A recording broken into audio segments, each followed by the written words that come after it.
Everything. And welcome to episode 5 of Ctrl Alt Deplete. Over on the right side of your screen, we have Bioshock, and then myself. Who? Me? Buck.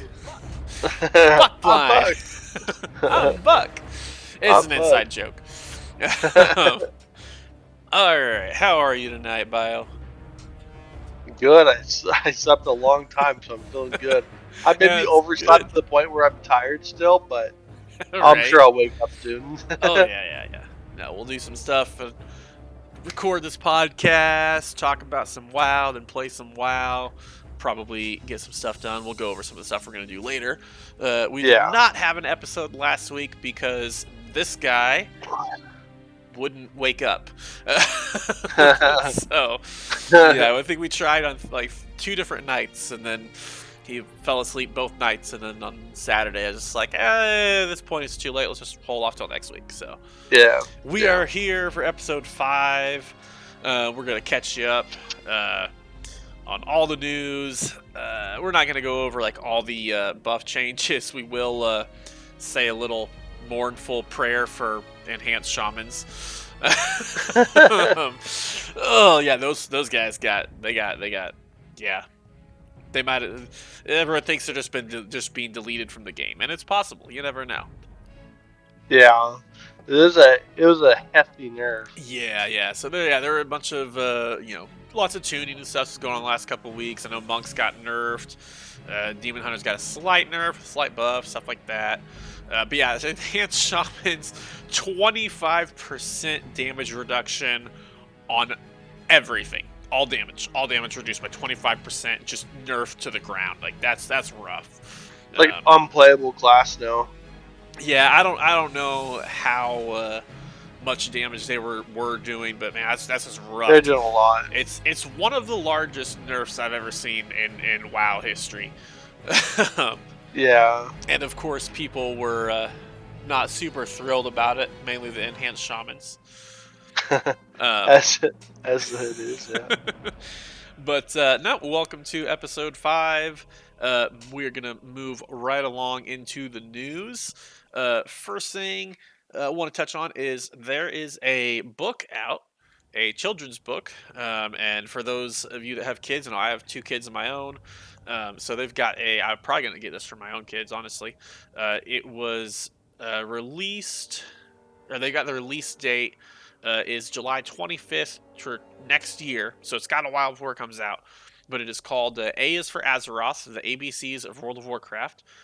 I believe that it is meant for.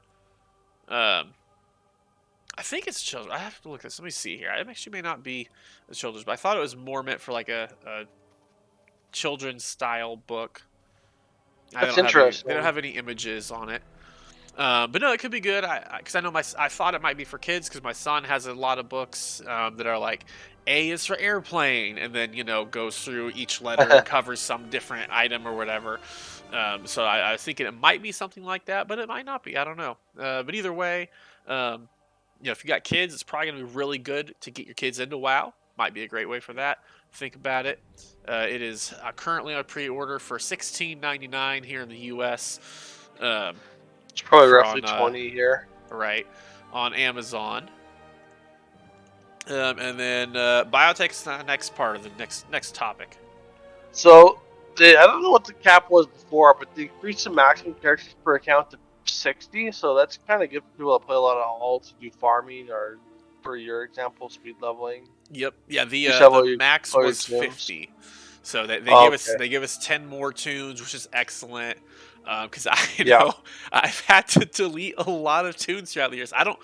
It's my biggest regret. My original character was long ago deleted because I stopped playing him sometime in Kata.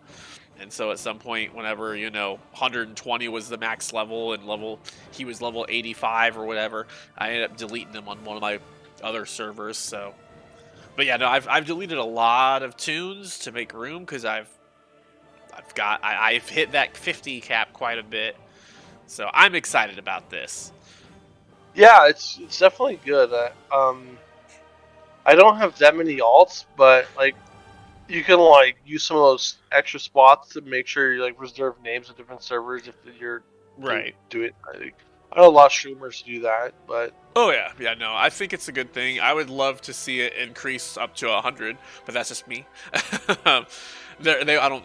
We might get there eventually someday. I think mainly they did it because of adding a new class, and a new race. And my hope is that eventually we'll see more classes added to Evoker, maybe halfway through the expansion or something. Um, I it makes sense lore wise to add like warrior, hunter, rogue, Right. And I think that's monk. something they're gonna do. I just don't see them keeping Evoker as or Drakthir keeping Drakthir as only being able to be Evoker. I just don't see that happening. I fully expect that Drakthir will be able to be other classes too. I just don't This, think right off the bat they only wanted to be Evoker. so I saw a streamer talking about this. I don't know how it would work, but I thought it was very interesting. He said that they should make a glyph like they have for Boomkins to stay in your normal form, like an astral form, where you don't go into the Moonkin form. Right. For the evokers to stay in like their humanoid form and cast their abilities that way, Yeah. and just have like dragon wings on their back or something without fully turning into a dragon. I don't know how that would work. I just thought that was kind of interesting. I was like, yeah, I never thought of that. It'd be Yeah, kind of that'd be cool though, interesting. because some spells you can cast in humanoid form without it changing into a dragon. Right. Right. So I don't know. I just thought it was interesting. I Yeah. think it'd be cool for sure. Yes. So another thing that is happening, whenever Shadowland launches, or not Shadowlands, whenever Dragonflight launches, uh, Please no. the Threads of Fate system in Shadowlands, which is an excellent system, and I really hope that they carry some form of that forward. Not with necessarily what they're doing, but yeah, another topic. Anyway, so the Threads of Fate system will be removed from Shadowlands at the Dragonflight launch because Shadowlands will become part of Chromie time. So that makes sense. It makes sense they want to do that. It wouldn't make sense to have Threads of Fate there because otherwise everyone's just going to do Threads of Fate and level in like an Yeah, hour. So I get yeah, it. I would like to see, and maybe probably a little ways into the expansion, they might do this. I'd like to see another progress bar type thing, extra bonus objectives, similar to like what Threads of Fate was in Shadowlands, and have that in Dragonflight. Because holy cow, once they fixed Threads of Fate in Shadowlands, I mean, you can when I'm speedrunning, I will do 50 to 60 in about 2.5 hours, whereas before it was like 6-7 hours to do the campaign, and Threads yeah. of Fate wasn't any faster. Right. Threads of Fate was actually slower, which was kind of defeated the purpose of having Threads of Fate. So no, I was very happy with the recreation of Threads of Fate. How they did. I think it was 6.1 point or 9.1.5. I think is Yeah. when they revamped it and fixed that. So I like something like that jump into the future. There were also some changes to Thundering that have gone in place over the last few weeks. So Bio, take away with that first change there. Uh, is the change with like the buffs? So the first change is the one where it's targeting all the people. The first link Right. there. Oh, okay. Yeah. So before it would only go on what 4 people, Yes, and it was and you weighted just it could go on either the tank or the healer, but was more weighted towards the healer, and the healer yeah, got it about 80 to 90% of the time. and then all the DPS you get. So rough. Like, what you have to do is like you have the buff for like I don't know 15, 10, 15 seconds, right? Yeah, 15 seconds. 15 seconds, and it was like 15% increased damage. They would be ticking down, and then you have to go to the opposite buff and get rid of it before it expires, stuns you, and does a lot of damage.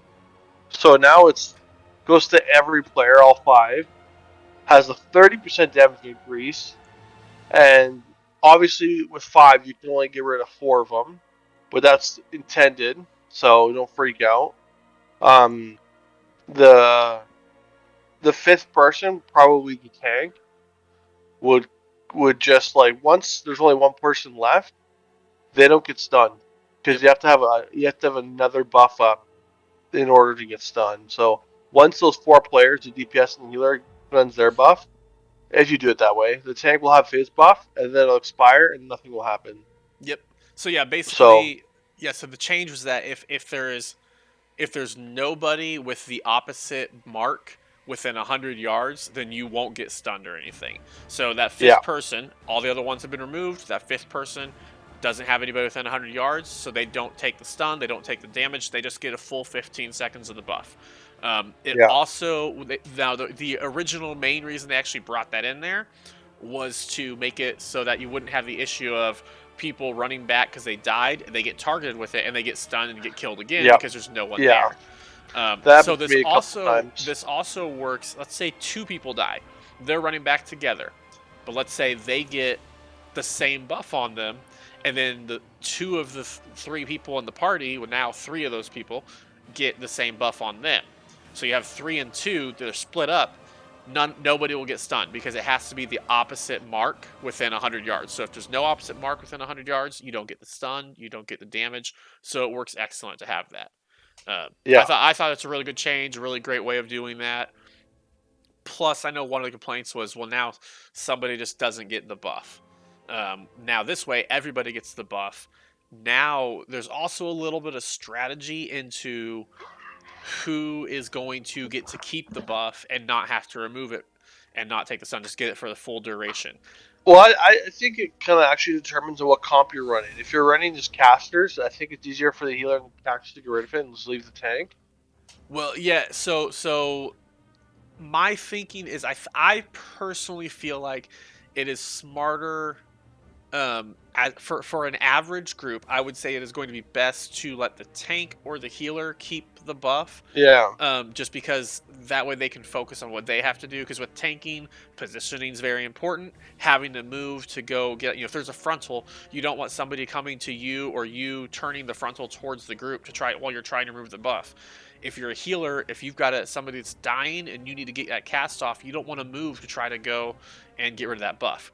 However, I do Yeah. think that at the higher performance, like if you watch MDI, I guarantee you it's going to be whoever their top DPS is, Yeah. because the buff from the damage buff that you get is going to be important, and you're going to want your best DPS to keep that. So I think at the Yeah. higher levels, that's what you're going to see. I think for most groups though, tank or healer are the two that you're going to want to let them just keep it, just so they don't have to deal with the movement required for Yeah. getting rid of the debuff. Especially Um, healer. yep. And Uh, then so, so the I kind of touched on it already. If we're moving, are we moving on? hold on, just a second. So the other thing Yeah. that they changed was, while you have the buff, you are immune to any kind of roots. And I think the movement speed. Let me double check this. Um, you cannot, yeah, you can't be slowed below 100% movement speed, and you have your immunity to you're immune to roots while you have the buff, because they didn't want a mechanic that stuns you, or that a mechanic that roots you keep you from being able to put the mark, Yeah. yeah, from cleansing the Yeah. mark off. So that's a nice thing. Um, Also, I believe, I don't know if, oh, this was in the other, when they changed the other stuff. The marks can also be immunityed off. So if you have an immunity like Nether Walk, or I'm not sure what other immunities are out there, but for Demon Hunters we have Nether Walk. Obviously, like Blessing and Protection probably can remove the debuff. So which I don't know why you'd want to do that, honestly, Yeah. That's because not very good. that's just gonna screw your teammates over. Because then they're Yeah. not. I mean, well, I guess I could see it, because maybe if you do that, then let's say 3 people get the lightning debuff and 2 people get the other one. If those 2 people are able to immunity themselves, they can do that, and then the other 3 people can just keep the buff the entire time and not get stunned or anything. So I can Yeah. see a strategy where that maybe comes into play, but for the most part, I don't think most people are going to be immuning that off. But Yeah. go on to the third change that they made with the See, buff I on there. kind of touched on it already. I wasn't really paying attention, but the damage increase went from 15% to 30. Yep. The ads and dungeons have 5% more health, but the big change is the 30% damage as opposed to 15. So it really want to make sure your top DPS has it for as long as they can when you're doing those high keys for sure. Especially Yep. if it's a coordinated group. If you're doing a pug, I see like maybe leaving the tank or the healer to have the Yes. buff at the very end. But I think in high rated groups, you're gonna want your top Yeah. DPS to hold it for as long as you can. Well, But and yeah, also, I mean, 30%. if you can time it out, you're talking that last person's only going to have it a couple seconds longer than everyone Yeah, else, yeah. but still, you know, every second counts. Also, And the stun. if it's a caster, they can just stand and keep casting, Right. Yes. Exactly. You don't have so to they don't have to move. stop. Yeah, and Yeah, I do think it's probably. I would say it's more on the melee's responsibility to get to a caster if the caster, you know, if they need to get if it's between melee and a caster have to come together. I would say it's always the melee's responsibility to do that. Um, right. but also the stun duration, if you don't remove the debuff, it was reduced by 1 second, so a slight nerf to that. Went from 5 to 4 seconds. Again, not Right. that big of a deal because I don't. I mean, it's not hard to get rid of the debuff. Um, Yeah. Now, however, I think the larger one is they did buff the damage that you take if you get the stun. If you leave the debuff on you, it's been increased by 28.5%. So it'll hit a little bit harder and probably be more likely to kill you. Um, Yep. Although with the HP increase that everyone got, that actually kind of counterbalances that out a little bit, I guess. Although I think they increased the damage as well. I think they increased the damage by so this wasn't in our notes. I forgot to even put it in there, but I know Bio noticed it the other day and mentioned it to me when he was on beta. Uh, Everyone got like I think it's a 40% health increase, but Yeah. also all the enemies now do 40% more damage. They did that something with the healing. They said healing was overpowerful, was too OP, and so that was how they fixed that. It didn't make a whole lot of sense to me. I feel like you could have just reduced the healing people are doing. Maybe I don't know. Yeah. Um, but this is what they went with. I think what they said the issue was they wanted to make sure if they reduced the healing, you wouldn't have as much time to react. There are a lot of mechanics that would just one shot you really quickly. And so they're trying to give you more time to react by increasing health and stuff. So we'll see how it plays out. Either way, everyone's got a bunch more health and enemies hit harder now. That's kind of the end of the story of that. They also increased the Mythic Plus timers for several dungeons. Let's see here. It was Ruby life pools stayed the same. It's still a 30-minute timer. The No-Coup defensive went from 30 minutes to a 40-minute timer. So that's a big buff right there for us, or Yeah. a big nerf to it. Azure Vaults went from 30 to 34 minutes, so it's a 4-minute increase. Algathar Academy went from 30 to 32 minutes, so just a couple minutes there. Court of Stars didn't change, was 30, still's 30. Halls of Valor went from 45 minutes down to 38, so they actually kind of buffed that, made it a little bit more challenging. But I think they also put some. They've done a ton of reworks in Halls of Valor, and they also have given a speed buff on some of the wings, so I think it kind of balances out. Yeah. Shadow Moon Burial Grounds went from 30 minutes to 33 minutes. I don't know if that one's been testable yet. I feel like that's the one I that I don't haven't. think so. I don't think I've seen Shadow Moon Burial Grounds or Temple of the Jade Serpent yet. I think all Yeah. the other ones have been testable. Those two have not. Um, Yeah.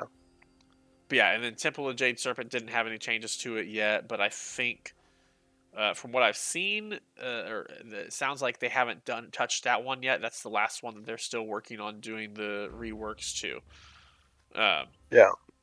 or the tune, not the reworks, but the tuning too.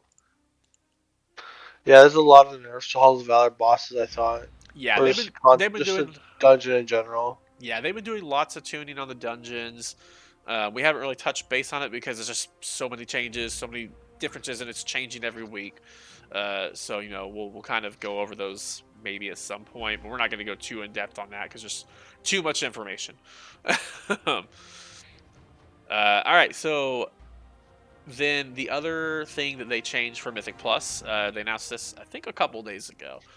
Um, this is due to the difficulty increase because all the dungeons scale by 10% instead of 8% now. So what was a 15 in um or a 15 in Dragonflight is kind of the same as what like The difficulty is going to be similar to what like a 16 and a half, 17 dungeon was. So what they are doing is they are increasing the mythics rating score that you get for each dungeon that's above level 10.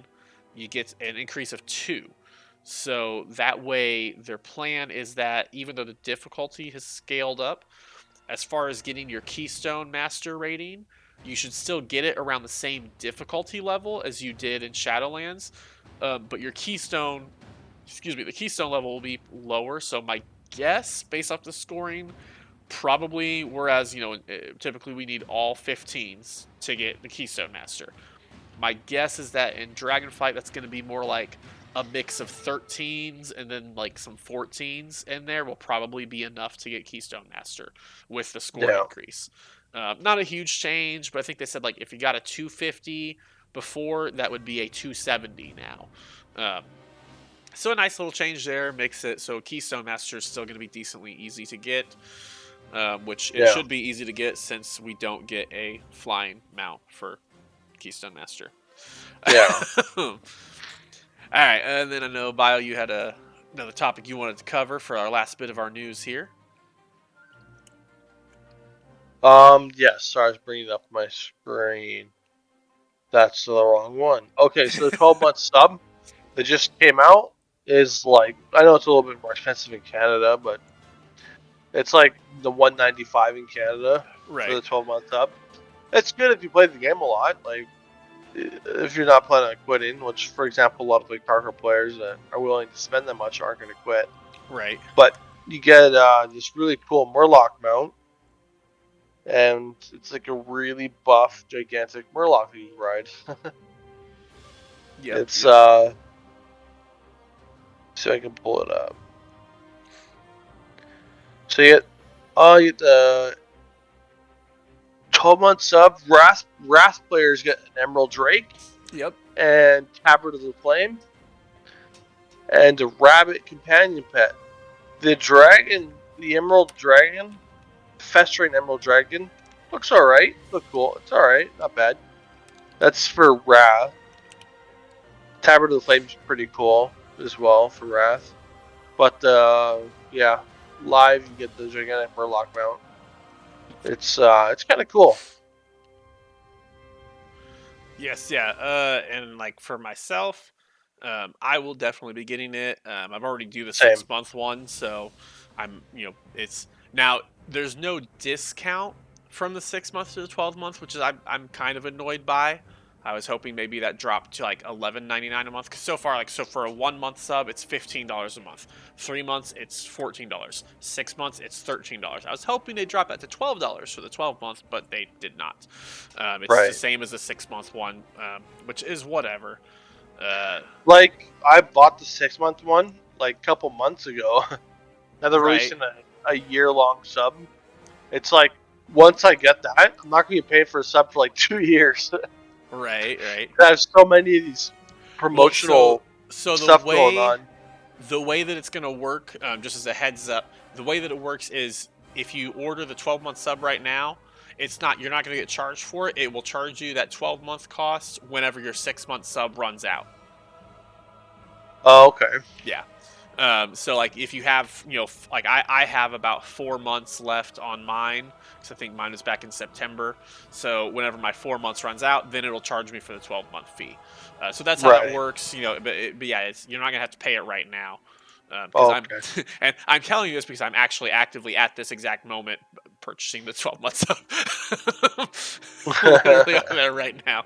I just upgraded or updated my sub thing. But do yeah, you it was do telling me right there that it'll charge at the end of the current 6 month sub that I have. do you know how long the promotion's going on for, by chance? Um, that is a good question. I think it's just a permanent thing. Like I maybe like I don't know, like them like they'll get rid of the mounts eventually. I mean they make them in the store though, right? I don't think they're. Let me see here. Because I know that like for example the pirate ship was like a 6 month one and they released that for like 32 Yeah, Canadian. yeah. So So they'll probably have it up for a few months. Let me see here. Yeah, they add stuff in. It's usually like once a year they'll do something like that. So it'll probably be good for a while. I've not seen any specifics as to when it is. Yeah, I do know. Well, I mean, I don't know. I'm not seeing anything on here that says specifically when that is. Probably just once you purchase it is probably when you get it. yeah. My guess is you probably have a while. I'm just trying to like, cause for me it comes down to money crunch. Like, I buy a lot of Christmas presents this month, and I'll wait until December because you buy everything online, Right. right? Well, So so like I said, I want to get there in time. you can sign up for it right now, and you won't actually get charged for it until your current 6 month sub runs out. So you Really? still have yes. So you'll have 4 months or whatever if you just paid your 6 month sub. You will have another 6 months, 5 months, however long it is that you have left on your current sub time, and then it'll charge you the 12-month price. Oh, okay. So I'll you have to have get that then. so yeah, you have several months now. The way that they do it typically, because I know that they did this during Cataclysm, they had a promotion deal where it was similar to that, like a 6 month sub. That was when they kind of first started the 6 month sub, I think, or Yeah. maybe that was a 12 month thing. But basically, they had a bunch of rewards if you basically they didn't have a 12 month sub. They had 6 month subs, the 3 month subs, and the 1 month sub. But they said Right. if you committed to uh, keeping an active subscription for 12 months, then you got all this mount and rewards and all this stuff. And what they did, and this is probably how they'll do this, is you signed the agreement that you would pay that you would do 12 months. They didn't have a Yeah. 12-month sub though. So what they did was if you say you have a 3 month sub, as long as you kept your 3 month sub active for that 12-month period, you got to keep all the rewards. If you canceled it at some point, what would happen was you would, as soon as you signed the agreement, you got the rewards, you had all the, whatever is transmog items, the mount, the pets, all that stuff. But if you canceled your sub before you hit that 12-month mark, you lost all those things. They would take it right away from you. Oh, So okay. that's probably how this is. Let's say you sign up for a 12-month sub, you have 4 months left in your current sub. They'll go ahead and give you all the rewards. But if at some point before you pay that 12-month, if you change that back to a 6 month, you're going to lose that mount. Um, you won't have access. You won't be able to use it anymore.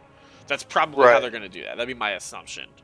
Okay. So, this is kind of random, but I'm looking to get that the 12-month offer right now, Right? and I'm in the payment information right now, and it says the upcoming Lunar New Year 6 month subscription plus offer to be revealed around January 31st, 2023.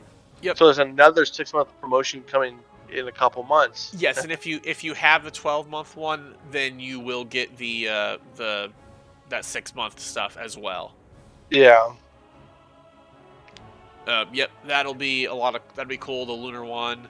I feel like they've done that before, but it's like only around that time. I'm not positive though. Right. But yeah, so that is kind of the news so far. Um, Obviously, and we kind of were supposed to talk about this last week, but obviously didn't have that episode, so we're going to touch base on it this week. Pre-patch has launched, and it did not break everything, luckily. So good job. Although I think that the issues are more on the primal invasions, which, as Bio is about to explain to us, are not out yet. So Bioshock, you want to take us through what is available on the different days of the pre-patch stuff? Yep. All So right. we go back a week.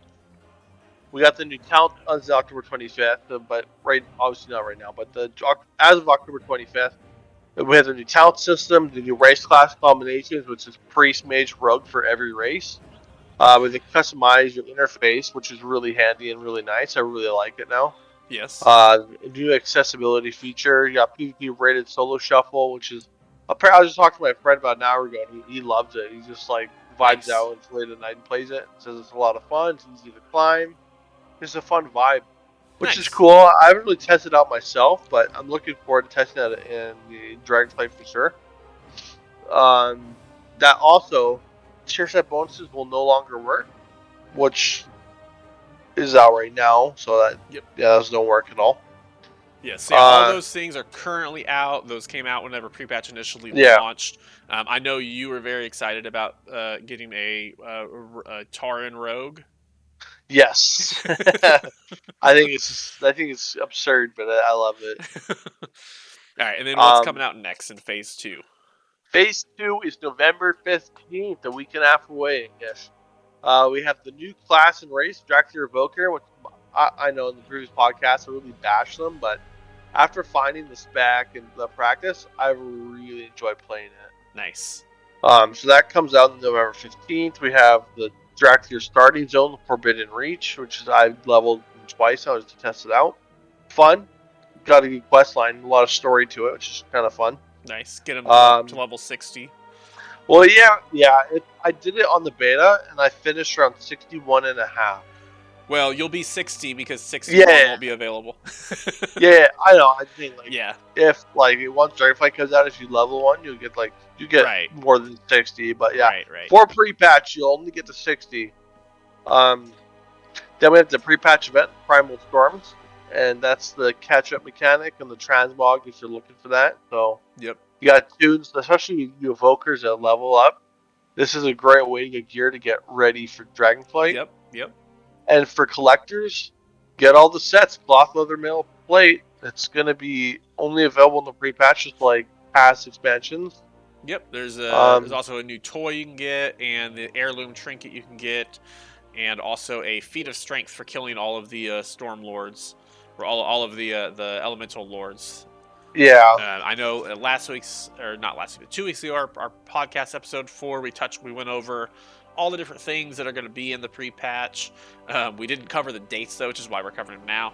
But yeah. yeah, we've covered all the stuff in the last podcast, so feel free to go check that out, and it'll tell you where everything's at, all that stuff. Okay, Yeah, so and then there's one. Yeah, go ahead. to finish off the phase 2, we have the revamped dungeon Oldemon Legacy of Tyr. Woohoo! A new dungeon to do. Yeah, so that'll be fun to farm for sure. Yep. I know it's just a straight up dungeon in Dragonflight right now, so you can do it. You can get like the practice and learn the Yep. fights and stuff like that. Yep. It's definitely fun that they released a dungeon. There's more to do after you farm your armor and stuff. Yeah, And it, I like that they're giving us the dungeon during the pre-patch, so that yeah, there's more than just the invasions to do. I think yeah, a lot of people will like that. It'll give something new, something fresh. yep. And then Dragonflight November 28th. That's when the expansion drops. November 28th. Woohoo! New max level of 70, 60 to 70. The Dragon Isle, the new world or content or new continent, whatever, with leveling content. You have the awesome. I think they did a really good job with the dragon riding. I mean, Yep. it's fun. It's like a mini game within the game. Yeah, I was hesitant at first. I didn't like. I still don't like the bar layout, um, but mainly because I'm constantly creating new characters. Once you actually create a character one time, switching the bar around isn't that big of a deal. But I've really enjoyed dragon riding, especially once I figured out kind of the mechanics of it and how to make it work properly. Also, Yeah, once you have your dragon riding fully upgraded, you'll never have to land. You can just fly all the time. Like you literally don't yeah, have to land.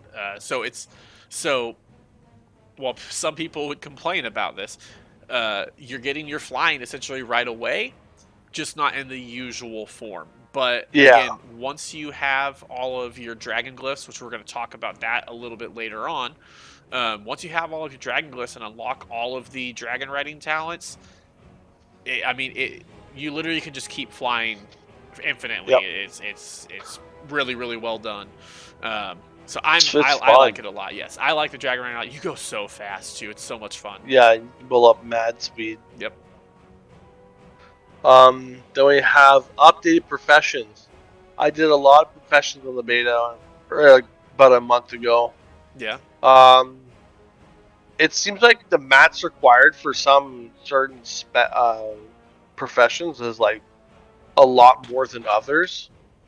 So I don't know. It is like because on the beta, you just have vendors that sell everything to you, and Right. for certain things like mail,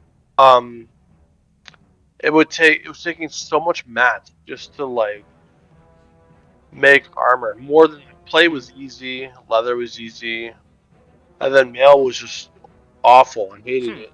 Like it Interesting. was good. It was good gears. The match required. It was insane. It was tons and tons of stuff. Yeah, I still haven't touched anything with professions on beta. I need to look into that so I actually know what I'm doing when it comes time. Yeah. Otherwise, I'm going to be So, asking you lots of questions. um, we have the new dungeon. Let's see if I can pull them up. I can't.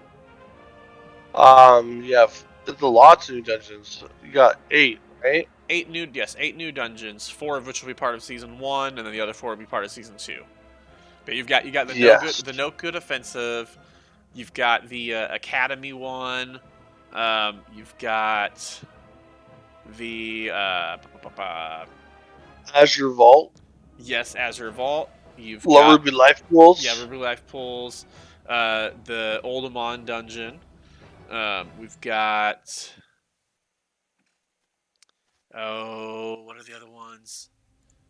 Well, there's Blackened Hide Hollow, Halls of Fusion, Neltheris, Algathar Yes. Academy, Yep, yeah, we Naku got all the Defensive. new dungeons, so that'll be nice. You can do every one of them on normal and heroic. I think Mythic level will also be available for all of them, but only the 4 will have Mythic Plus keys Yeah, from them. I'm pretty sure you can still do all of them on Mythic level, uh, yeah, which again, I would like to have all of them plus 4 old ones as far as Mythic Plus goes. I'd rather have yeah. 12 dungeons, not just splitting them up, but that's not what they went with, so whatever. Um, and then we also have the new raid, which is Sorry, yes. what's that called? I can look it up right now. It is called Vault of the Incarnates. Yes. Yep, and Excuse that me. one will be facing Razagath, who And there's 8 is bosses total. yes, yep. They're doing a little bit differently as far as the item levels for that stuff. We've touched on that in the past. They're scaling the item level for each set of bosses, like 3 bosses at one level, 3 bosses at like a mid level, and then the final 2 Yep. bosses have a higher level of item levels. And I Yeah. think I haven't looked to see exactly what it is, but I believe they said they're experimenting with. I don't know where they're at on this, but they were experimenting with like each boss having one item that is going to be a much higher level than anything. Like it's going to be like Yeah. 8 item levels higher than the final boss's item levels. So just to have something it makes all the bosses relevant to keep farming until you get that item. That's kind Yeah. of was their goal. So that's kind of cool. So I'm going to point this out, not really in the notes, but I think it's awesome. Is that in the new raid on the second last boss, Broadkeeper Diurna, there is a weapon that drops just for evokers Yep, I remember called you telling me about that. Car- Yeah. Carnilax, the First Light.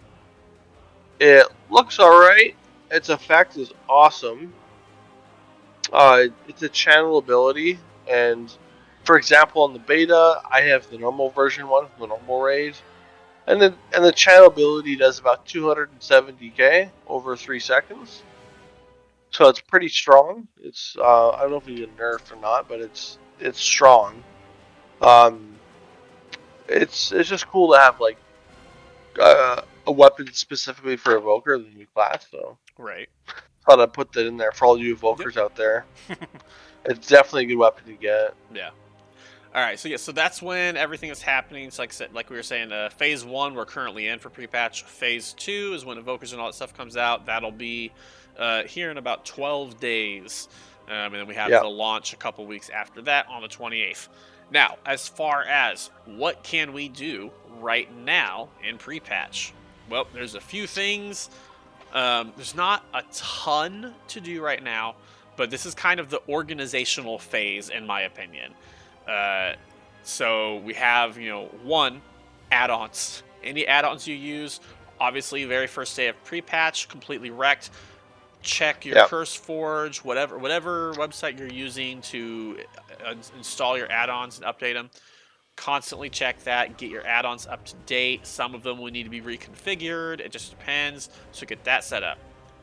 If you're going to use the new UI that was redone, and we'll kind of talk about that a little bit. Um, the new UI, set up your UI, get used to the configuration, adjust it, play around with it. Um, I know you were saying you love the new UI. I think it's I excellent. do. I personally am It's not using it, but I do think definitely it is excellent. it's definitely a step in the right direction.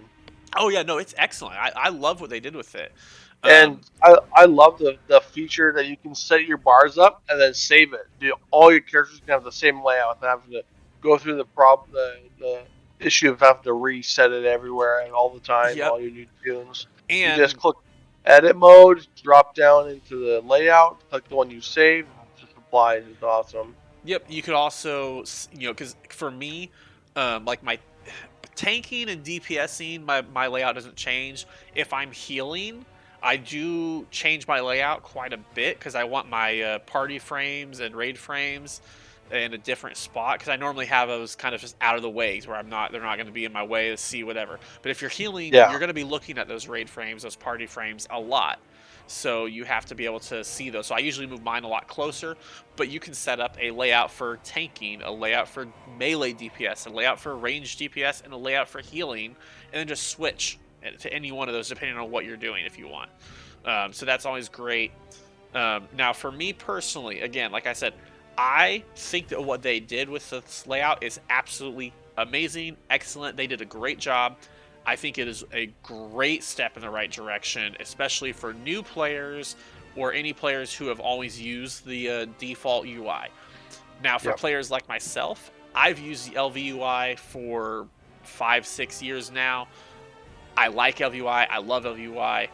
I've got it fine tuned and everything exactly where I want it. I'm still using LVUI. There's a couple reasons for that. One is I love my LVUI. I've already got it laid out perfectly. The other reason is I have a couple concerns with the WoW UI.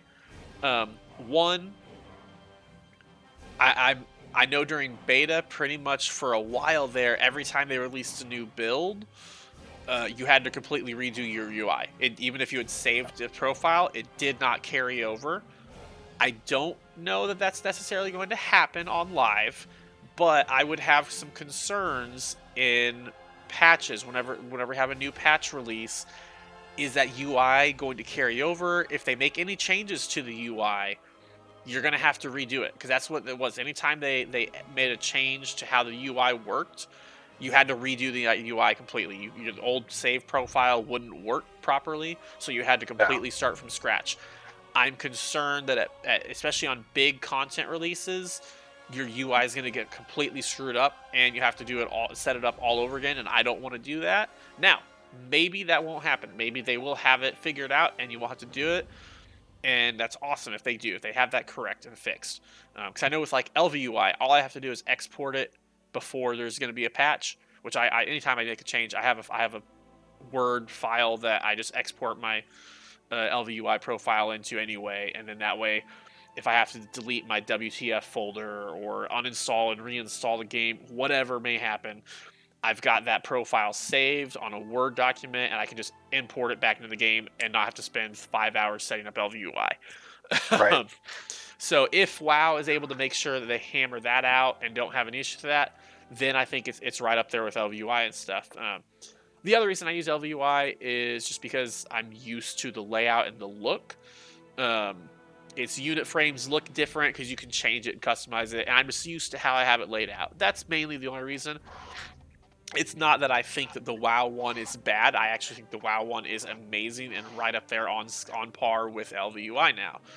There's a few things that I think they could probably do a little bit better, but I think overall the new UI layout and the system they've got for it is amazing. I think it's gotten some very unwarranted criticism. If you go to the forums, which don't ever do that, the forums are always just absolute nuts on there. Babies. Um, but yeah, no, there's a ton of people criticizing it, but it's not really warranted, honestly. And a lot of the Yeah. criticisms I see, it's them nitpicking stuff or just basically saying that, oh, it's a Blizzard, it's gonna suck. Um, but I think it's kind of, in my opinion, I think the usage is going to be similar. I think you'll see a lot more usage than the voice chat is. Yeah. But for those of you that don't know, World of Warcraft has an in-game voice chat system, and it actually works excellent. But nobody uses it because they made one years ago and it was terrible, and so nobody trusts their voice chat. And I think that's going to kind of be what you're going to see with the UI stuff. I think that most people who are already using some other add-on for the UI, they're not going to switch. They're just going to stick with what you're using. Yeah. But I think there's also a lot of people that just play with the default UI, and for those people, this is going to be great for them. The customization you can do with it is fantastic. I really like all the options. Um, I know for beta, I just started using LVUI on beta like last week, and I was able to make a layout on the default one that I liked, and I've never been able to make a layout on the default that I've liked before. So that's an improvement big time. Yeah. But yeah, so during this pre-patch, figure out your UI, whether you're going to use the default one and customize it, or whether you're going to grab an add-on, whatever you're going to do, get that set up. Another thing, and this is the big change for right now, all the new talent systems. Um, Yep. Obviously, talent's completely redone. A lot of it, 99% of it, is for the better. The talents, I feel like they did a great job. It's going to give you a lot more options. You still have your cookie cutter builds, but I do think that you have some flexibility in there, especially with a lot of utility type stuff. I think the one risk is, as we've talked about many times, I think there's a lot of times where you're choosing between spending a point on a utility or spending the point on damage, and most people are going to spend that point on damage, and I think you might run into an issue, especially in Mythic Plus, where you're not going to have utility at all in your group, and it's going to cause some issues. Yeah. But get out there, check your talent builds. Wowhead has guides up on everything except for Evoker right now. They have talent guides out there. They've got a recommended build for dungeons. They've got a recommended build for single target raid, recommended build for raid cleave, and a recommended leveling build. So get out there, check that out, see what they say, test it out, run some dungeons, run some content, whatever you want to do. Yeah. See The what you like. beautiful. See what you like. See what Yeah. you don't like. That's exactly it. Like, the talents are so flexible. You can try certain builds. Even if it's not the best build, you can pick a build that's fun for you, Yep. and you'll probably still do just okay. Like, you'll be fine for the Yep. most part. Yes. I love the customizable like talents and like specking into single target or heavy AoE or a mix of both. It's just Absolutely. I think it's good. I think the new talent system is awesome. Yep. Yeah. So, for example, like with Demon Hunter, the momentum build is the top build right now. That is the top. If you want to optimize your DPS, you're going to run momentum. I personally hate the momentum build. I just don't like Yeah. it. Now, because I do like to min max, I might try to get used to it. I don't know, but I've got other builds that I've been using that don't use momentum, and while momentum is doing, let's say, 60k DPS, I can do 55k DPS with my other builds. So it's Yeah. not a huge difference. Like it's not optimal, but it's still perfectly viable. So I think that's what's really nice with this is you can change stuff around quite a bit. There's a lot of different ways to build it, so you can fit more to your play style rather than having to change your play style to Yeah. match what's the top build. Yeah. Uh, It's nice for sure. Yep. So another thing to do is kind of part of setting up your UI, but organize your bars. Yeah. Whatever Key buttons. bindings, all that Exactly. stuff. Yes. So get that set up. Take the time. Go through. Another thing. This is very, very important. Cannot stress this enough. Clean out your bags and your bank before the expansion launches. And your quest log. Yes, and your quest log. That's a good point. Very good point. Yep. Old quests that you don't need anymore, get rid of them. That way you've got a nice clean setup. Get your bags cleaned out, organize anything you don't need, sell it, get rid of it, vendor it. You might still be able to sell like mats and stuff that you've got. You might still be able to sell an auction house and still make a little bit off of that. So good time to do that, because once Dragonflight comes out, the price on those mats are going to drop like a rock. Um, Yeah. Yep. You can still do Mythic Plus and Faded Raids. I think it's just the Sepulcher of the first one, Sepulcher. I don't know how to say that. It's just the last raid, and then Yeah. PvP. You can still do all those things. The only PvP wise, you cannot do arenas, I don't believe, but you can do the solo queue, They arena don't. skirmish, epic battlegrounds, random battleground. Okay, so you can still do Arena Skirmish. Okay. Yeah, Yeah, I I was think gonna so. say yeah. It's just all the rated stuff. There's no rated stuff right now for that because the season's over. Mythic Yeah. Plus, it's their little in between season time, so you can still get a rating, but it's for like the little 5-week period of pre-patch or whatever. But Yeah. yeah, no, you can use that to test out your builds, test out whatever you're wanting to do, test your UI out, all that stuff. You know, just have fun with it. Get some gear for alts. And speaking of alts, most important thing right now, level your damn alts. Yes. if you have alts that are not max level, this is the time. You have another 12 days where you're going to have a 50% XP bonus. Also, on top of that, actually, now that I think about this, I believe Dark Moon Fair is next week. So next week, Dark Moon Fair is up. You have 10% XP bonus from Dark Moon Fair. You got a 15% bonus from War Mode if you're Alliance, 10% if you're Horde. If you happen to have any of the insignias from BFA, you can get 10% Flask.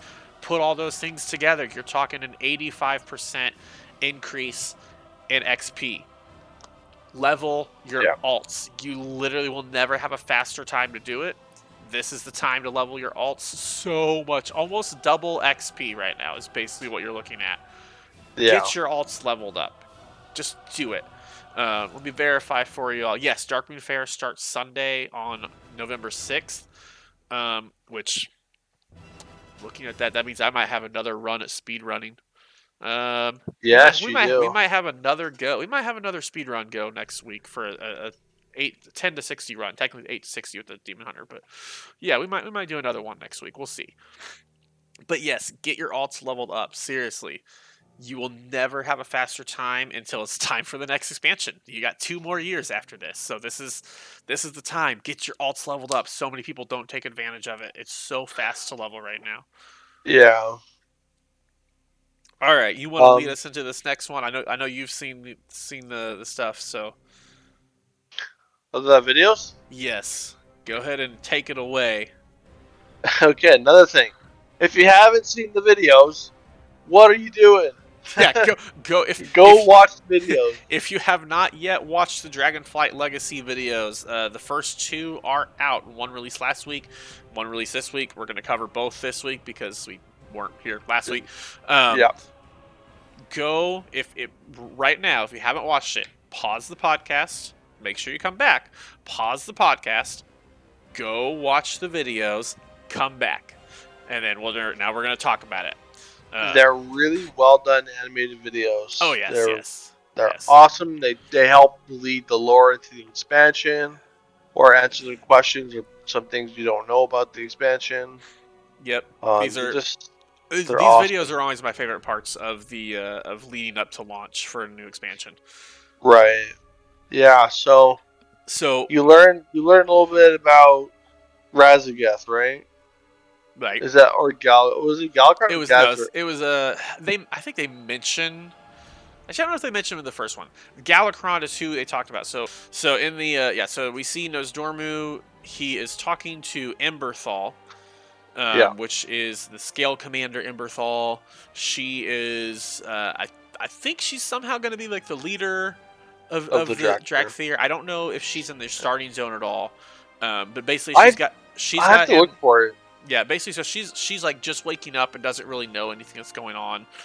Um, some people describe it as like amnesia. I don't know if it's amnesia or not, or if it's just that they were kind of in a Stasis like a stasis hibernation stasis type deal. Um, for a long time too. yep.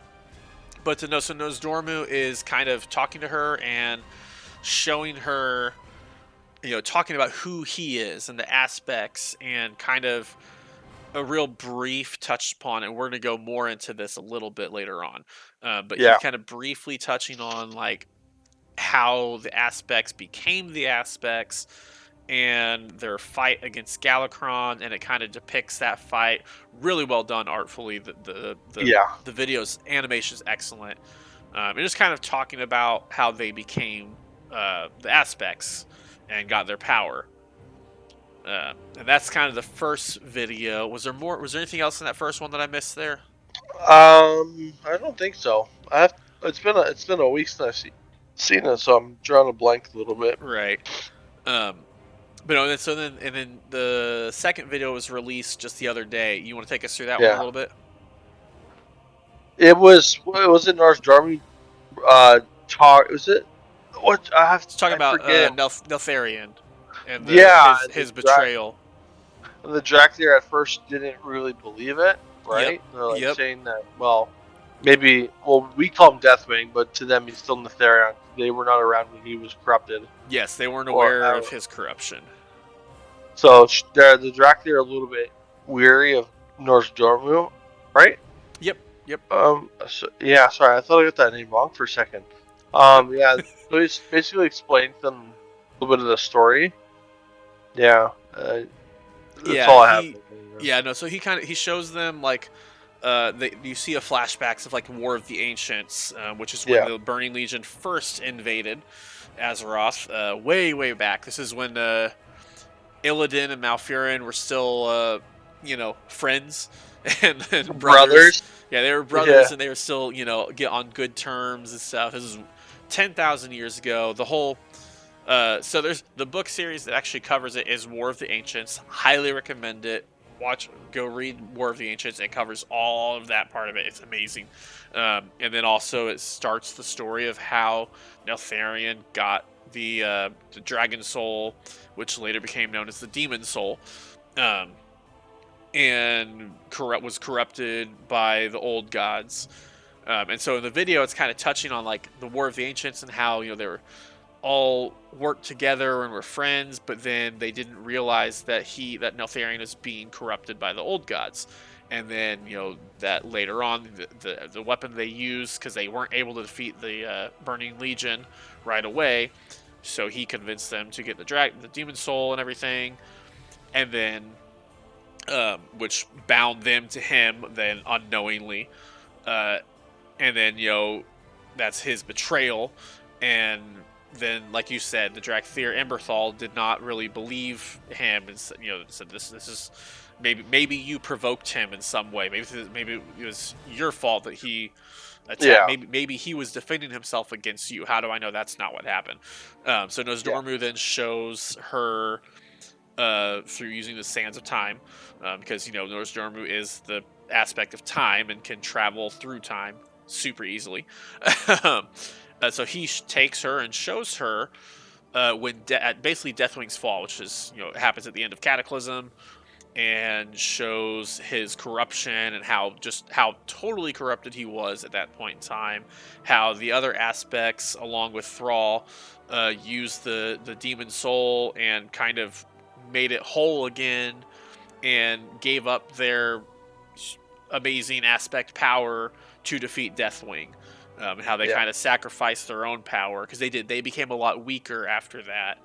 Um, yeah. I, They I did. feel Yeah. I feel like they've gotten their power back over time without any explanation for it, because I I mean, know it like, it it seemed like, it is a little bit of a tangent, but when Cataclysm was actually live, when that was the current expansion, and I first saw that cinematic, my first thought was, holy cow, the aspects just gave up all their power. That's what they made it seem like. And, the aspects are kind of just going to go off and retire, essentially. But that Yeah. wasn't really the case. They've been in the background, but it feels like they've still got just as much power, or at least have come back with power. So I don't know. They were never really clear on that. Um, Did we cover that Neltharion or Deathwing created the Dractyr? no, yeah, and that was I wasn't even aware of that really. Um, but yeah, I think Neltharion that was is that covered in your starting zone thing a little bit or Um, like I kind of speed run those quests. I'm gonna have to go through and actually pay attention. But yeah, so Neltharion wanted to build an army that could fight the Legion, I'm guessing, and protect the world, and he wanted like these top soldiers. So he created the Dractyr, and so all the Dractyr are supposed to serve Neltharion, Deathwing, whatever you want to call him. gotcha? And then when they woke up, then Narsdome kind of showed the Yes. leader of the Dractyr what happened. But So yeah, yes, it looks like it looks like from this is what Wowhead has on it. Um, So yeah, they were created by Neltharion in an experiment to combine the cleverness of the mortals with the power of the dragons. The yes, Drakthir were made to be the ultimate soldiers, and then Malagos. So Malagos is aware of it too. He sealed them away in a magical stasis for nearly 20,000 years yep, until now, when they've reawoken with the Dragon Isle. So that's kind of the background on him. yeah, So yeah, that's interesting. Um, yeah. yeah, you got, makes you wonder what was Neltharion planning to use them for. True. I thought he wanted to use it to fight the Legion, but I'm be Well, completely wrong. yeah, I mean, who knows? It could have been for that, and he just never had the chance to. It's hard to say. Or maybe like it's just a theory. I don't know if it's true or if I'm just like Listen, we're here saying for something that's theories. already a fact. But maybe because the old gods are in Neltharion's head for a long time, corrupting them slowly. Yep, Maybe they corrupt him to the point to make him want to create the Dractyr, so the old gods had another army to use. it's possible. Yeah, it's like a second version of the Burning Legion. Yeah, an army that's meant like a very powerful army meant to like serve the old gods Yeah, through Neltharion. I don't know if that's probably not true, but that'd be kind of cool if like yeah, no, they were I could corrupting it see for that that. long. I could see that. Yeah, definitely. Um, Yeah, yeah, but no. So then the plot twist in the second video was at the end when when Emberthal kind of asked Nozdormu, "Okay, you're showing me these things, but what is it that you want from me?" And yeah, Nozdormu basically tells her that he's searching for something, and she is the key to him being able to find it through time. So right. that leads a whole bunch of things of what is it he's looking for, what's going on, like because there's something he said that there's basically one thing he had that's been hidden from him in time, and he's never been able to find. This is the dragon aspect of time. Nothing should be hidden Yeah, from him in time. So what is this thing? My guess is it's going to have to do with the infinite dragon flight. That's my theory. Probably has something to do with Murazon, which, excuse me.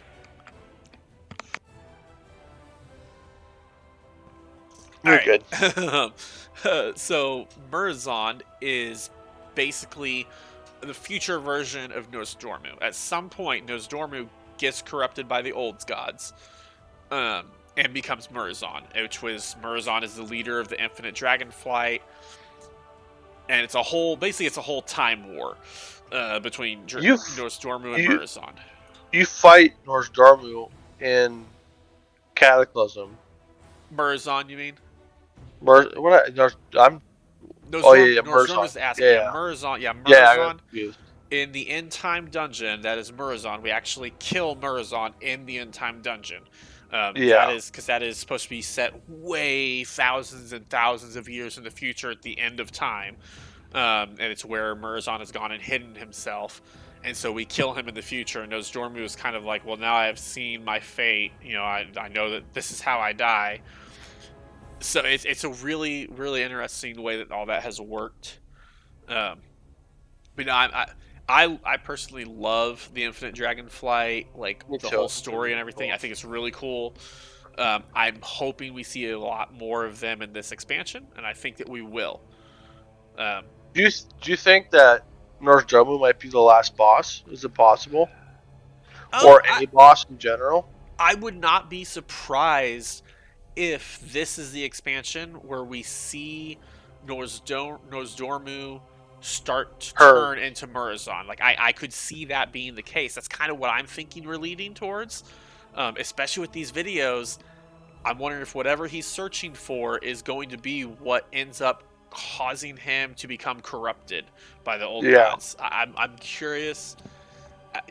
Who knows what they're going to do? Yeah, my what I would think would be cool and a very possible storyline is that we get to the final patch and we're helping those Dormu search for whatever. He finds it, and then it turns out it's something to do with the old gods. And like while we're there, final boss fight, we're fighting the old gods, and either we're fighting something related to the old gods and then we fight it but he gets corrupted and turns and that's how the raid ends and then that leads into the next expansion, or maybe we are fighting the old gods and he gets corrupted and when we fight him and yeah. have to stop him or whatever, but he still stays corrupted and stays as Murazon. Or So maybe somehow we're going to fight him and stop him from save him. becoming Murazon. Who knows? I don't think Yeah, that's going to happen. I think it's the least likely, but I do think that I he is going to be a central focus. I agree. I was watching. I think it was a video by Doran's Movies. If you haven't seen him on YouTube, he does lore videos, kind of like novel. Okay. Um, he had a theory that from like looking into like lines in the next couple patches and stuff that Yogg-Saron might be around still. It's Which definitely possible. so I don't know. He saw. I don't know if this is spoilers. I'm sorry if it is. I don't think it might not be true, but there's some data mine stuff that we'll see some of the dwarfs in the dwarven isle, the dwarf isle, the dragon isles that are underground Hmm. with like um but they're like I don't know what the word, like Titan forged or something. Yeah. I I don't got know you. the I got you. term. What you're saying. Yeah, so he saw some like stuff that might be in like the first big patch that the second raid will have to do with going being underneath the Dragon Isles and Right. like Titan stuff. Yeah, for sure. And the So possibility of like being underground, that kind of stuff, is always a possibility of the old gods having some sort yes, of like, yes, yeah, yeah. So for those who don't know, like the old gods basically are imprisoned in Azeroth. yeah, in the core Like basically. yes, yeah. So and also Azeroth is a world soul. So then that also leads to so many questions of is Azeroth going to be corrupted by the old gods the way that Argus was? Is Azeroth Yeah, already corrupted? We don't know. There's all sorts of stuff going on with the old gods and stuff that we don't know about. The old gods basically aren't killable, kind of. Um, like they are but aren't because supposedly because of how the old gods are imprisoned, you can't kill any of the three old gods that are imprisoned without killing Azeroth and destroying the planet. yeah, That's kind of been a thing. Now, Blizzard may have retconned that at some point. They acted like we killed Ninzoth, but there's all sorts of things with the old gods. They're sneaky little dirks, yeah, They will find ways to escape somehow. They're very, very hard to kill. So it's very possible Yogg-Saron could be alive and could be corrupting stuff. There's all sorts of stuff. The old gods can always make a return. Um, yeah, and I think we're definitely going to see a lot of Titan stuff because the Titans are very heavily involved in the dragon lore and very heavily involved in the Dragon Isles. yeah. Um, So if you guys didn't know the what are they on the what are they called? The we're just talking about the Titans.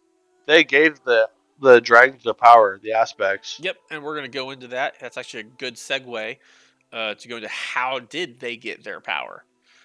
And that Yes. was what was kind of covered in the very first Legacies video, which was how they defeated Galakrond. So Galakrond was the largest dragon that has ever existed. Um, Like massive. yes. He was And if eating you're, other proto dragons just for the yep. hell of it. So if you're in WoW and you go up to a Dragon Blight in Northrend, there's a giant skeleton there of a dragon. That is Galakrond's skeleton, and it's Yeah, it's right by massive. the Wormest Temple. Yep. So It's anyway, called it's called Galakron's Rest. It's just yes. northwest of the Wormest Temple. Yep. So so basically back in back way before the dragon aspects became the aspects, they were all proto drakes. The proto drakes were pretty primeval, Yeah, um, there it has very to do a lot with the primitive. primals. Yep, they were very primitive, um, but there were some that were slightly more intelligent. Galakron was kind of like one of the leaders Yeah, of their kind, but he somehow changed and I think it was started. powerful old gods, didn't he? Well, so we're gonna go into that a little bit here. There's a Okay, bit of a spoiler on that, so we'll get to that in a minute. But so okay, he basically started eating other proto drakes and became massive, and the other proto drakes didn't really know what was going on. And then they tried to stop him and failed miserably. And he kept eating them. And then Tyr, which was a Titan Watcher, he was left on Azeroth to watch everything along with other Titan Watchers. He kind of came up to he noticed the five proto drakes, which are the original five dragon aspects: Nosdormu, Malagos, Neltharion, Alexstrasza, and Ysera. Those five, he noticed that they were more intelligent than the other ones, and that they had fought and not succeeded, but hadn't gotten killed by Galakrond. And so he kind of went with them and worked with them. There were hints that he kind of may have known what caused the corruption of Galakrond and why he suddenly yeah, turned. Because Galakrond was a peaceful, proto drake, no issues whatsoever, and then just suddenly changed. yeah. So there's a little bit of a spoiler. So if you don't want spoilers, skip ahead about 2 minutes or so. Um, so basically, it was data mined that in some of the journals, the it's Tyr's journals, and he's talking to Odin, I believe is who he's talking to, kind of reporting to Odin a little bit, and talking about how the waters were cleared up and that they believe he's cleansed all the waters from one of the, I believe it was Yogg Saron, cleansed the water from Yogg Saron's corruption so they won't have another Galakrond incident. So that kind of hints that Galakrond basically, Yogg Saron had corrupted the waters where some of the creatures would drink from, and Galakrond was one of the creatures who drank that water and then became corrupted by Yogg Saron and turned into what he became. Um, Right. so now, if you're joining us, spoilers are over. But yeah, so Galakrond started eating all the proto drakes, and then Tyr worked with the original five aspects. They weren't the aspects yet; they were still proto drakes, and worked with them to go and try to kill Galakrond.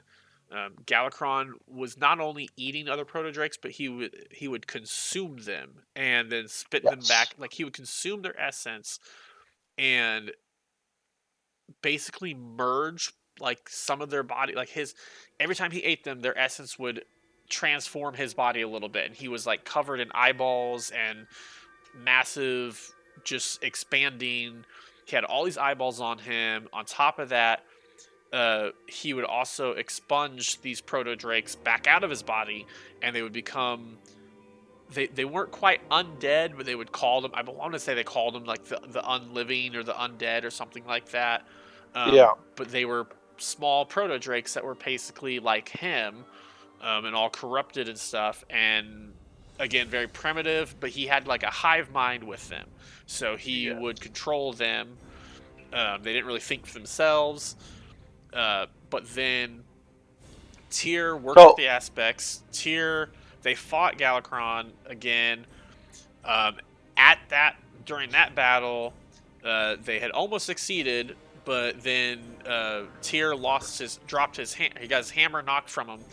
When he reached to try to grab it, Galakrond managed to bite off Tyr's hand, and this is a nice little origin story here for all of you paladins.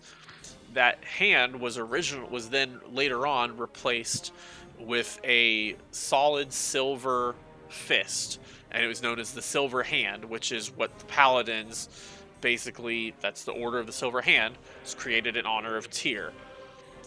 So then Yeah. Tyr continued to work the dragons aspects, and they managed to eventually kill Galakrond. It was a whole ordeal of, I think Ysera did some. They managed to lodge something in his throat. I'm trying to remember what it was now. Um, but they got something that they were able to lodge in his throat, and he couldn't swallow. It was too big for him to swallow, but he wasn't quite suffocating. But Malagos was using his magic to keep it in his throat. And then eventually they managed to lodge it far enough in there that Galakrond just literally choked to death and died. Um, Now Tyr and the Aspects all agreed to basically change what was they kept it all to themselves as far as what happened to Galakrond. So a lot of this whole story comes from a book that is called The Dawn of the Aspects, which is where Kalecgos is going back and finds an artifact, and he actually is seeing visions through this artifact of all this happening and finding out the truth about Galakrond. So Galakrond was thought to be like this big peaceful hero, and nobody really knew how he died. Um, but so this is the actual story of how he died. And after they did that, Tyr, along with some other Titans, I don't remember their names, but they had a couple other Titans. They then infused the 5 dragons, the Proto Drakes, with their power and gave them the power of the aspects, which turned them into giant dragons that they are now. So Yeah. that's kind of the storyline. And again, the first video touched base on that a little bit. Um, So, I it's just kind of going back a little bit to the old gods and corrupting Galakrond. right, But if you go back and you remember Old War, there's a boss called Razor Scale, and he is a proto dragon. And being in Old War, he's corrupted by Yogg Saron. So it right. can kind of like hint towards, like Galakrond being Yeah, yeah, like just more of his proto dragons were susceptible to getting taken over by the old gods as well. right. Yeah.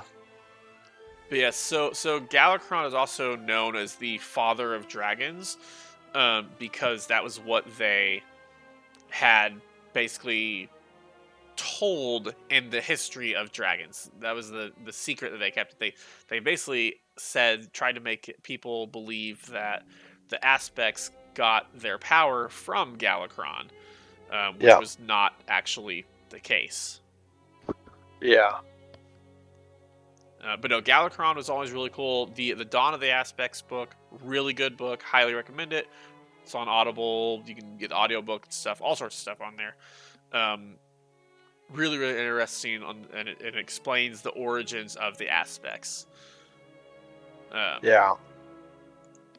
But yeah, so that is a bit on Galakrond.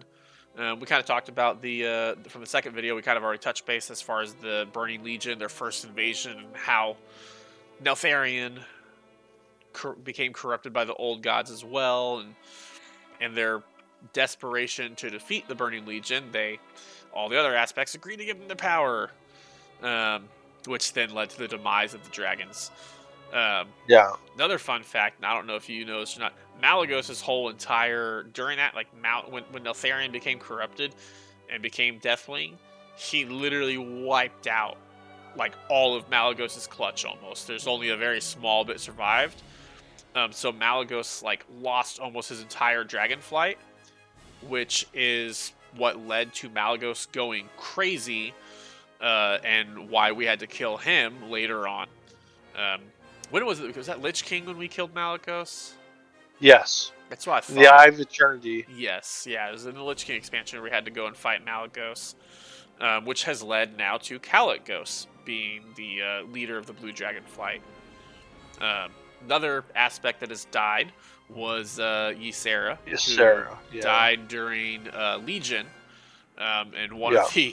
one of the best storyline zones. I mean, it was a fantastic. They did a fantastic job in Val Shara, I believe was the name of the zone. So Ysera passed away. She was corrupted, and we had to fight and kill her and put her down. And then she made her return in Shadowlands. A lot of us saw in the Ardenweld area, which is really awesome. Yeah, she was a Another great campaign. storyline. Yeah, another great storyline in there. And then, but she is still in the Shadowlands, so we have a new, I believe it's Marithria or something. Marithra. Yeah, Marithra. Something something like like that. Yeah, she's one of Ysera's daughters, I believe. I don't know if she's already become the leader of the Green Dragonflight, but it feels like she's probably going to that. be if Yeah. she's not already. And then the Black Dragonflight. So We have. Thrall was like a stand-in during Cataclysm to help defeat um, Deathwing, and Thrall worked as a stand-in because of the shamans. That's kind of what they are. Is they're kind of very tightly lined together with the The Black Earth. Dragonflight, because the Black Dragonflights, they're the Earth Warders. They're all shamanistic with the primals and all that stuff, which is exactly what shamans are. But now Yep. here in Dragonflight, we have Raffion, and who's the other guy that we have? Abessian. Or, yeah. Oh, no, Sibelian. Sibelian, yes, Sibelian. So yeah, we have Raffion and Sibelian, and they're both kind of vying for the leader of the Black Dragonflight to become the new Yeah. leader. Um, and we're gonna kind of I don't know how much of a part we're really gonna play in deciding that. I'm guessing Blizzard probably already has it figured out in their lore what they're gonna do. Um, Yeah. but similar to how in BFA you could choose between helping Sylvanas or helping um, Tronde. uh, who? Tronde? No. Helping Sylvanas or um, the orc. I can't think of his name all of a sudden. The main story, the orc. Garrosh? No, not Garrosh. The old orc that died in BFA. Oh, I cannot. Sourfang. Sarfin, yeah. Yes, you could choose. You got to choose between Right. being a Sylvanas loyalist or going with Sourfang and being a rebel, essentially. And that's kind of what you're gonna get. I think that's kind of what they're doing, is where you get to choose between Raffion or Sibelian. Now, from what I read, you can choose. You can change each week and pick a different one to support each week or whatever. And again, I don't know how much of an impact our decisions will actually make as far as who ends up being in charge of the Black Dragonfly. I'm sure Blizzard has already decided that, and our choices won't make a difference on that. It might change how we interact with them a little bit, but that'll be about it. But yeah, that's kind of a brief touch on the current roles of the aspects, and of course, Alex Raza and Nosdormu are still both leading their respective uh, aspects. Yeah. Anything Yeah. more you want to touch? You want to add to that? No, I'm sure we'll find out more in the upcoming weeks. Oh yeah, I'm looking forward to the videos. Yeah, same. Oh, so I guess move on. Yep, we will Have move our on. add-on of the week. I will touch briefly on it because I only know just a little bit. Then you can kind of fill in what I'm missing. But Right. add-on of the week is handy notes. Handy notes. Let me tell you, they're handy. Um, the way only thing I've used them for so far, because I'm new to it, is using it to get the glyphs in the Dragon Isle. So if you don't know, if you don't have beta, the dragon riding feature has, you start with like 3 combo points if you want to take combo points, whatever, power, whatever that. You can fly around, pick up glyphs, and purchase upgrades, make it so you have 5 of these combo point glyph things. So you can increase the recharge of your glyphs when you're flying. I don't know what you want to call them. Combo points? I don't know. Vigor is what they're called. Vigor. Right. That's what it's called. Vigor. I forgot.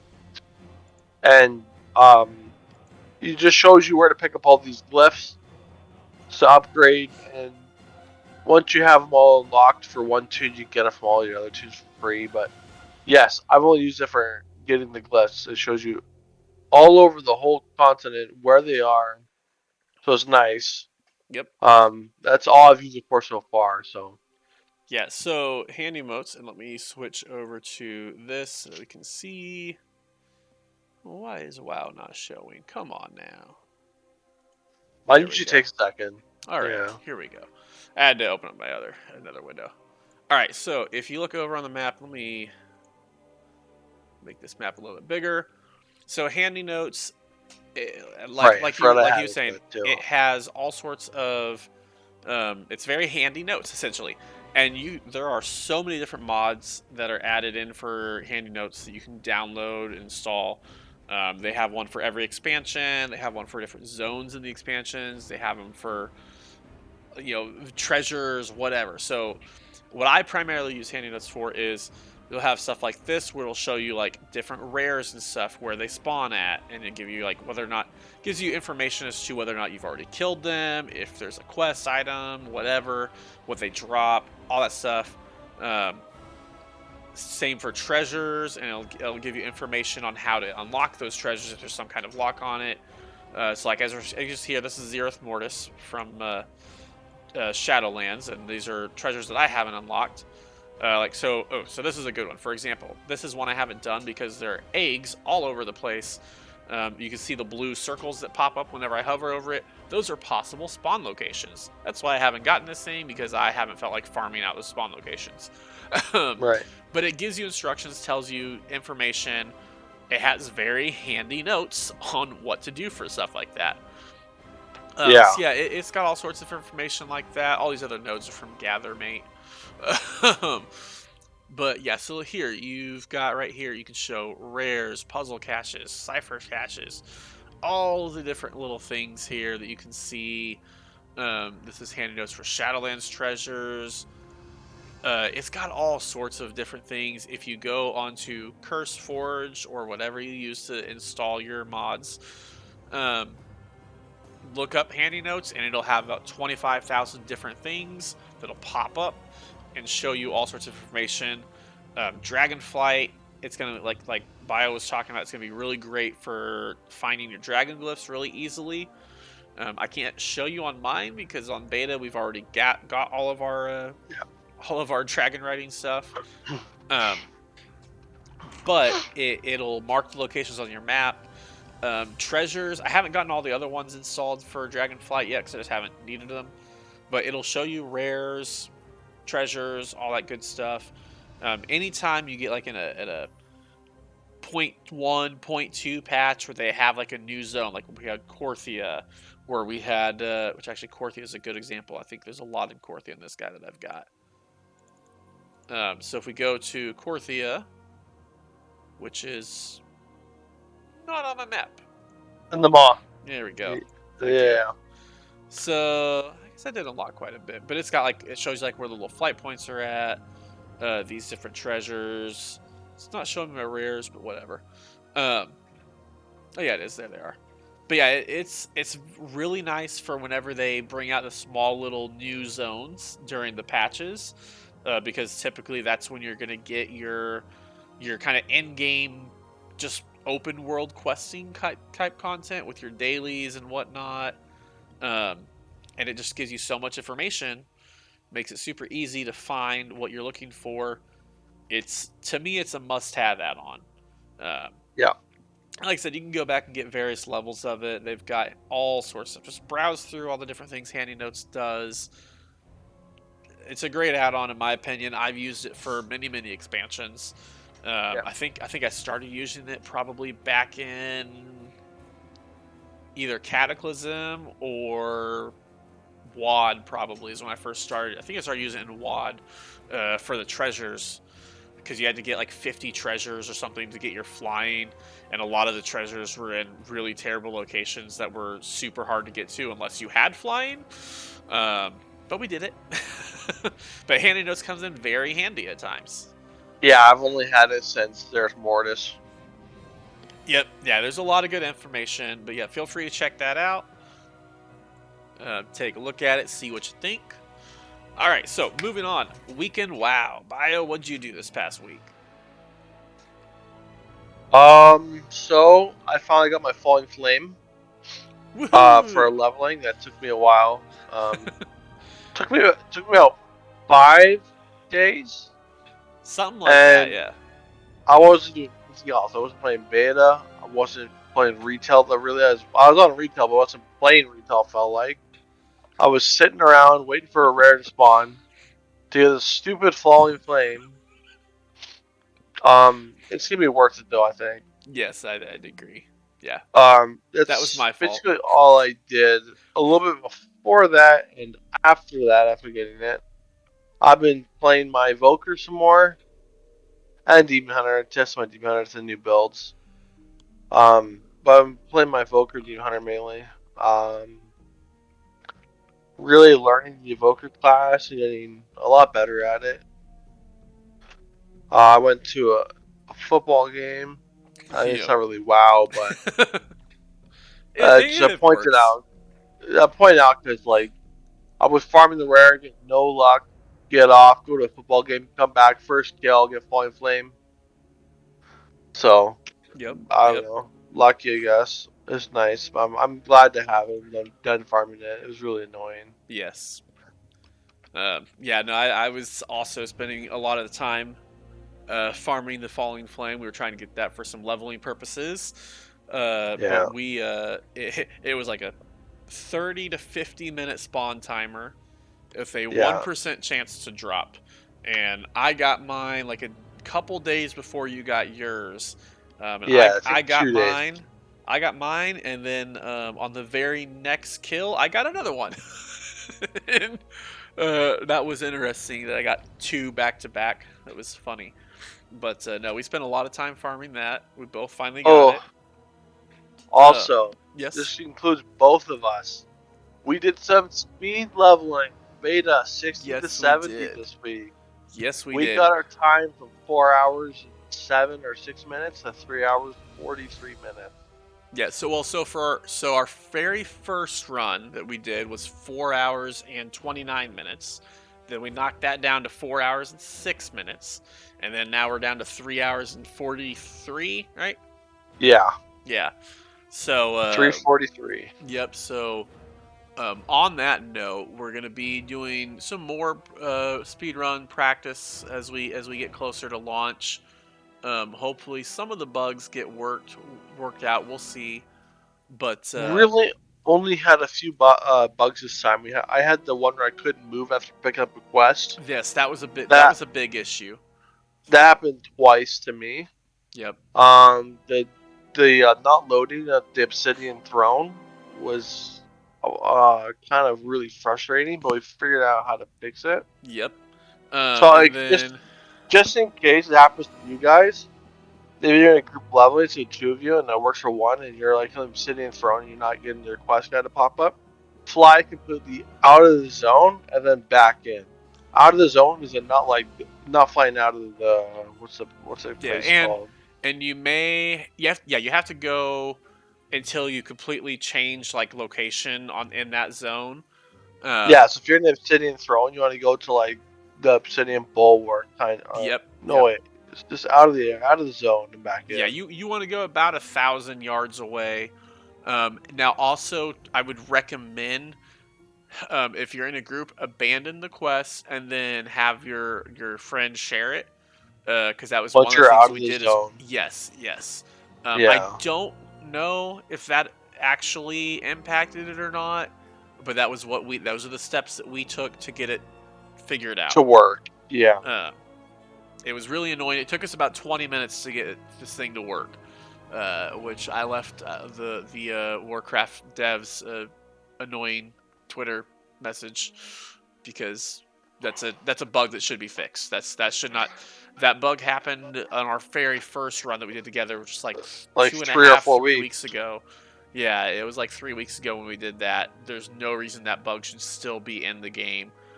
Um, we also had a couple of random DCs Mine were specifically dragon riding Dragon related. It fighting. felt like, and again, that was a bug Yeah. that has been in the game since since Since. I got beta, and it Oh went yeah. away. And I haven't had that issue in a while, so I don't know why it's popping back up. Um, but that was annoying. And then there's a couple quests where if you're in a group, it'll start an RP for one of you, but not the other one. You And have I to think wait I or had do. to, yeah. So you either have to wait and then do it, or what I did for a couple of them was abandon the quest and restart the quest, and that fixed it. But you have to be careful with that because if you abandon the quest and the quest giver is not in the same spot as where you're already at, you might have to backtrack a ways. Yeah. But yeah, no, we got down to 3 hours and 43 minutes. I think we can. We did some stuff with some banners, and I think once we get all of our banners, I think we can knock it down to below 3.5 hours. I think without, Yeah. I think pretty easily we could shave another 13 minutes off, and that'll be excellent. I'm very happy with our time. Me too. And on that note, launch night. We've talked about it. We're doing a 24-hour stream. Yeah. I think we're just gonna go ahead and announce this as our race to world first level 70. Because Yeah. I think the more and more we're practicing this, and the lower and lower we're getting our time down, I think that barring any kind of issues such as like a DDoSing or whatever, I don't think will necessarily get world first 70. But I think we're gonna be our time is gonna compete. Like we're not gonna be Yes. far behind. I think if we have a perfectly smooth run, we have a legit shot at getting it. One of us Definitely will. server Yeah, first. yeah. I think server Well, first. We should be able to get the first two spots in the server. Um, yeah. I honestly think we should be able to beat out just about everyone on the server. Uh, but I think we might have a shot at world first. It just depends. You know, I don't know what everyone else has that they're. If it's just leveling, we could be just as fast as anyone, if not faster. Yeah. If the trick is what kind of weird thing is somebody going to do that's going to nobody's expecting to see happen. That'll be some weird little, not necessarily an exploit, but with lack of a better word, some kind of exploit that's not against terms of service, but some kind of exploit that they're going to figure out that will get you all sorts of XP. Like I know for the launch of I believe Shadowlands, the guy that hit world first level 70, they did it by First having 60. level 60. They did it by having a party. They kept getting new level 60s in there with them, and had them queue up into. They were all in a party of 5. They would queue up into a necrotic wake, which was the super quick, easy dungeon. But he wouldn't zone in. He would continue doing leveling and questing, and would only zone into the dungeon right when they were about to kill the final boss. So then he got credit for the 50,000 XP you got for completing the dungeon without actually doing the Wall dungeon, except for the questing. last one. Yeah, while still doing questing. So like that's a little like nice little exploit. It's not against terms of service at all, but it's like it's a nice taking advantage of a system in a weird, quirky way. Somebody's I'm Yeah. sure is going to figure something out, and we'll have like a 2.5 hour time probably. That's my guess. I'm thinking we'll see world first in probably 2.5 hours. Um, that's my guess, but that's only if somebody's able to find some weird, quirky way to do it. If Yeah. they don't, I would say 3 hours is the fastest I see anybody getting through the leveling. Yeah. I don't see anybody getting faster than 3 hours. So if we can get down below 3.5 hours, I think we have a good shot. Yeah. So I do think that I think we're gonna call our 24-hour stream our race to world first Race roll 70. first. Yep. Because again I think it's a long shot, but I don't think that the chances are zero. Yeah. I'm. This is the first time I've ever thought like I thought last expansion I was like, oh, maybe I'll have a shot because I kind of know the leveling path and but I didn't practice it in beta. I didn't get narrowed down and stuff.